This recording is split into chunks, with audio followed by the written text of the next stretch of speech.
Hey there, thanks so much for joining me. I'm Julie Tam, managing broker of LYN Realty in Houston, and you're watching Smarter Real Estate Weekly on Wednesdays. And this is my special series, Building My Dream Home. So I am in my current home recording this on Zoom, and I'm going to do a screen share to show you this week all of our lighting selections for the new house. So this is very exciting. We really love the look of all of the different light fixtures and ceiling fans and how they come together to create really high style. And we're actually pretty pleased with the amount of money that we're spending on these because we get a good builder's discount with the vendor. So I'm going to start the share screen so that you can see the selections sheet with photos, and hopefully this will display uh, correctly and nicely. All right, so I'm going to try to move this thing down and adjust some size things, and let's just start looking. So this is the back porch ceiling fan. So 3 blades, and based on the size of our back porch, so something that you should keep in mind when selecting the size of ceiling fans, it has to match the room. It has to be the right size. So if it's a smaller room, obviously a smaller fan. Bigger room, bigger fan. If the fan is too small for a bigger room, it's going to look silly. And also, if it's not big enough, it's just not going to create as much of that wind and airflow that you want to feel. So for in this case, we have a 44-inch for the back porch. The other thing too is we don't want to have the blades to be too wide where they then cross over the recessed lights. So if you've got the canned recessed lights here, for example, and let's say my head is the ceiling fan in the middle, and if the blades are going like this and whipping around and going past the recessed lights, then you're going to end up having a strobing effect where the light, and then you're just sitting out there getting dizzy. So this was the right size as recommended by the lighting vendors, outside sales rep who goes out to measure and look at the whole house and make sure everything is correct, and also our building supervisor, the construction supervisor for the builder. So these blades, it just has a really nice look, almost kind of like an aviator type of look, really sleek, nice thin blades with a little bit of angle, gives it a nice modern look, and it's plain. There's no light kit on this one, so as you can see here, because we've already got enough lighting outside, and it's matte black. They actually call the finish over here coal. And that works with the black hardware that we'll have on the exterior door, for example. So that'll match that and look quite nice. And we also have black trim, the window frames, and also, the gutters outside, the soffits, and basically underneath the roof, and areas like that. So it'll all coordinate really nicely. This is not that exciting, but in the garage we're going to have these LED lights up on the ceiling. And there's a closet under the stairs, as well as our study closet, actually, that will have these fixtures, these light fixtures. And this is different from a recessed light. It looks kind of like a recessed light, except recess is actually recessed into the ceiling. And therefore, because it's up in the ceiling, it doesn't actually spread the light as far and wide. So when the light is down, when it's actually a fixture mounted with, it's called a surface mounted light, then it will actually spread the light around more. And so if you have a closet that's bigger, or maybe one where you want more light, or an area where you want more light, then this is the way to go. It's not a really exciting light. It's plain. So in a closet is the perfect place for that, and an unimportant closet at that. Okay. As you can see, our vendor is Lighting Inc. In Houston. They have a wide selection, but there's plenty of great lighting vendors. And so you can definitely look around. This is our exciting powder room chandelier. Isn't it just so cool? We have all this like twisted stuff with bulbs and everything, and it's a black and brass finish. You can see the size, right? Like width 16 inches, height 17 inches, and then the number of bulbs. The number of bulbs is important, and also the wattage on those bulbs, because obviously you need to know how much light is going to be needed in that space. And we've got 3000 Kelvin, which is a warm white light for all of the light bulbs in the house. That'll give a uniform look. Warm, not yellow, because yellowish light makes it look kind of older. And our home is going to be a transitional modern style. So a warm light still would give that nice warmth. We don't want something too cool or stark where it looks commercial or even industrial or like contemporary, but the white light makes it just a little more modern. So I think that's a great combination. And again, this ties in with our black hardware on the doors. And then we also have this gold or brass color for the plumbing fixtures in the powder room, and will be on the hardware on the vanity on the cabinet as well. Okay. The size of light also makes a difference because you have to think about where the light's positioned. Is there a door that's going to open and go under it? Make sure that door doesn't hit the light. This is for back to the guest bath upstairs, and it's polished nickel because that's actually what we have for the plumbing fixtures in that bathroom. And you have the kind of frosted white with the three bulbs. This will be a vanity light bar on top there, either on the mirror or above the mirror. We'll figure out where exactly we want this one. Actually, you know what? This one, I can't remember now because we're going to have framed mirrors with a white wood trim on all of our upstairs bathroom mirrors. So the two secondary baths and also the primary bath. The powder room downstairs, we're actually going to buy a special mirror, its own, design. And so that will not have the white trim that matches the trim throughout the rest of the home. Trim being what's used around the windows and door frames, baseboards, and areas like that. And so it's really good to coordinate your lighting with your plumbing fixtures and your hardware so that you don't have too many colors, so that you have the same color. Now, here's the thing. You're not going to be able to necessarily match the exact same shade if you put the two things next to each other, like doorknob, faucet and light fixture, because there's so many different shades of brass, for example, right? And there's even a lot of different names for it when it comes to that color gold. It could be called weathered brass, aged brass, polished brass, and all sorts of different names. And so, as long as you get it pretty close and it's that same sort of color family, then you're probably good to go. Because the deal is, even across types of fixtures and then across brands and different manufacturers, you're going to have different shades, even if the name of that color is the same. Okay, so this is a nice, pretty modern, sleek look. Looking down here, this is the Hollywood bath, which is bath 3, which is our son's bath, kid's bath. And so, what's funny? Our designer went with us to the lighting showroom on our second visit. So we went the first time and we basically narrowed our list down and got most of these lights. And then she helped us narrow down further in cases where we liked a couple of different ones, or in cases where we hadn't picked one yet, didn't really kind of know what direction we wanted to go in. This has a matte black finish, and he's got all matte black for his plumbing fixtures and hardware in our son's room. And she thought these looked like beakers, and so kind of like for a boy's room that would be cool. Hey, for a girl's room it would be cool too. And so yes, it reminds her of science. So we thought it looked cool. It's a nice shape. Again, modern, has a little bit of interest. You can see the filament on the bulb inside. So again, just kind of harkens to that science look. All right, now more ceiling fans. So for the secondary bedrooms, beds 2, 3, and 4 upstairs. So it's going to be a guest bedroom, a kid's bedroom, and a playroom is tentatively how we're going to use those other 2 rooms for now. So again, really that sleek, thin blade that's a little bit angular and twisted. These have light kits to allow more light to be in the rooms because we do want more light in the bedroom. Sometimes you want to read or do something that requires more lighting. And so the finish again is coal, which is the same finish as that back porch fan that we saw. And then the game room, same color. So we really have ceiling fans that are all the same color throughout the house so that it's uniform. And if you'll notice, most of our lights have that black, and then some of them have the brass as well. And so the game room, you've got a 65 inches because it's a much bigger room. Back here, let's look at the bedrooms. These are 52-inch width. So the bedrooms are pretty large in our home, the secondary bedrooms as well as the primary bedroom or the master bedroom. And so we need to have a little bit of a larger fan.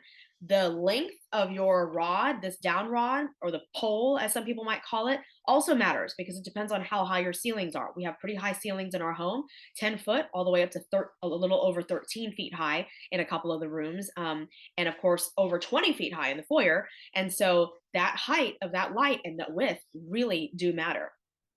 Okay, in the study, we have this ceiling fan. Again, you've got that black 54-inch, and then this one has brass also because we're going to have brass hardware on the built-in cabinets in there. And so we really just love this. It's like it's modern, but has a little bit of that old world feel as well. Family room, we went a little fun for this one, a little fancy 64-inch. It's a larger space. Soft brass plus the matte black. See how this manufacturer calls it matte black instead of coal. We'll actually see, how similar or different the shades of black are, but they're probably pretty similar. Black is usually pretty good. There's not a whole lot of variation, whereas like a gold color, the brass, that's where we see most of the variation, more so than the other colors. All right. This is the entry. It's a 21 light chandelier in aged gold brass. See another name there. It's, excuse me, it's going to be a 12-foot high chandelier. That 12 here does not mean 12 inches. It means 12 feet in this chandelier's case. We really liked this because it has a really nice round. We've discovered that we really like the round lights, but not the ones that have like a lampshade shape, like, that you would see that people like to use over their island for pendant lighting, that you see in like, commercial kitchens, like some restaurants, nowadays. So we liked this also because the circles are reversed in size than what you would expect. Typically, you have a smaller circle on top, larger on the bottom, but reversing it gives it a little bit more interest and it just looks so cool. Our only concern is it's on back order. So you will see when we do our final video in the home to show you the lights installed if we ended up getting this light, because it's basically, a few months of a wait, and that's not even a confirmed date. And so if it becomes, back order for too long and we feel like, well, we might as well just select a different light, then we might have to go in that direction, but we'll see. All right, this is another really cool light. So this one has the smaller, kind of like oval-ish, elongated shape on top, and then the much bigger one on the bottom. But it's totally not the same as the foyer one because this one, the two circles are not too different in size. One is a little bit bigger than the other. In this case, one is much bigger than the other. So it's a totally different type of look. Now, in our dining room, we have a rectangular, very long table.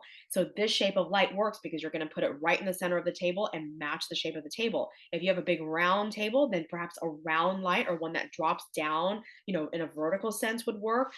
Certainly there's some lights that have cool zigzag shapes now. They have really cool modern lights. And so those will work for different shapes of dining tables. This width is 59 inches. So it's basically 5 feet wide, a very large light, and antique brass finish. And we just love that the light looks like it just kind of emanates from inside, a really unique look. Okay, here we go. The island is going to have three pendant lights going across an 11-foot island with matte black with warm brass. And we just thought this looked really nice because it's not really heavy. It's more airy because you can see through this glass covering, this globe. It's translucent, and so it won't block too much. So therefore, you can see through it as you're looking from the living room toward the kitchen and see the cabinets and appliances behind this light. It does have just one bulb. Some of the lights have multiple bulbs. Okay, so this is 17 inches wide, and 9 inches high. And again, when you're selecting these lights for your pendants for the island, it's got to be proportional and you have to see how many you want to fit. If you're only using, say, two and you have a really long island, then you want to put larger ones. If you're going to use, say, four, then you might have smaller ones. You really just have to see how wide is your island and how big is each light. And then, you got to space them apart in a way that makes sense. There are rules to this, and an interior designer or even a lighting expert would know those exact measurements. I actually knew at one point when we were beginning this process, but have since forgotten. Okay, this is for our breakfast. So if you look at this light, I'm going to zoom out a little bit so that you can see them all on the same page. You see how they all have a similar look and shape, this kind of round shape. But again, not round like a ball, but just, like this. And so it just has a really cool, like, I love that. I don't like the orb shape, I also don't like the starburst. Yeah, and so we pretty quickly figured out what we didn't like and what we gravitated toward. The butler's pantry and wet bar has the same style as the pendant lights over the island, but it's just a little bit different and it's shorter because there's just that one light and it doesn't need to be something huge. It's not an extremely prominent location. And this is also in matte black with warm brass. This one is called burnished brass. I love this light. It's in the breakfast. A lot of people see the breakfast room as kind of a throwaway, like, it's just a breakfast, it's casual, whatever. But it's right next to the kitchen. And so if you have a light like this that makes a statement, oh my gosh, it's going to make the area just look wonderful. Okay, moving back upstairs to the primary bedroom. This is aged brass with a white shade. It's a sconce light. We're going to have two. They're going to be on either side of our bed over the nightstand. So we can use it as a reading light. You can see there's a little knob there, just like at a hotel, where you can turn it on and off without getting out of your bed and going to the light switch on the wall. And yeah, this is just a really nice look. And you're seeing it kind of from the side right here, but when you see it from the front, this angle doesn't look quite as kind of like angular. It just looks more straight on. And so it's really important to look at a light from different angles.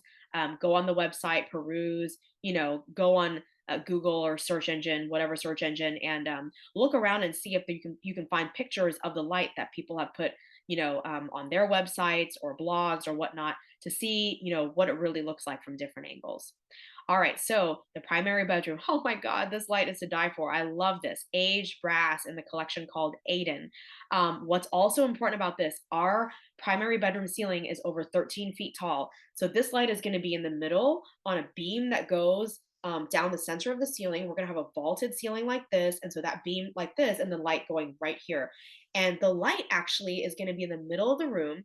So when we're lying down in our bed with our head in the pillow, and our head's going to be at the wall, right? So our feet are going to be more toward the middle of the room. So the way we're seeing the light is from down below looking up at an angle. That's really important because when you're in the store and when the lights are hanging there from the ceiling, they may or may not be hanging at the height that you're going to be looking at them at. So you have to say, okay, if in the store, however high it is, okay, I'm going to get down lower to simulate, the 13-foot ceiling and what angle I'm going to be seeing the light at, and look at it, because there was another light we really liked. It looked so cool, but it looked cooler at eye level. Once you got down below, it lost the effect of that shape. And so we ended up not going for it. We went with this one instead because this one still looks pretty cool from down below. And the other thing is, if you can see the light bulbs from down below, is that something that looks good to you or not? That's something else you've got to ask yourself. Okay, the primary closet, this light, super exciting. Let me go ahead and zoom back in to make it bigger. And this is, again, brass. And this is the 21-inch width, 9.5 inches high. And if you look here, we've got the 16-inch width. So it's a little bit narrower, but just as high, 9.5 inch for the primary bath.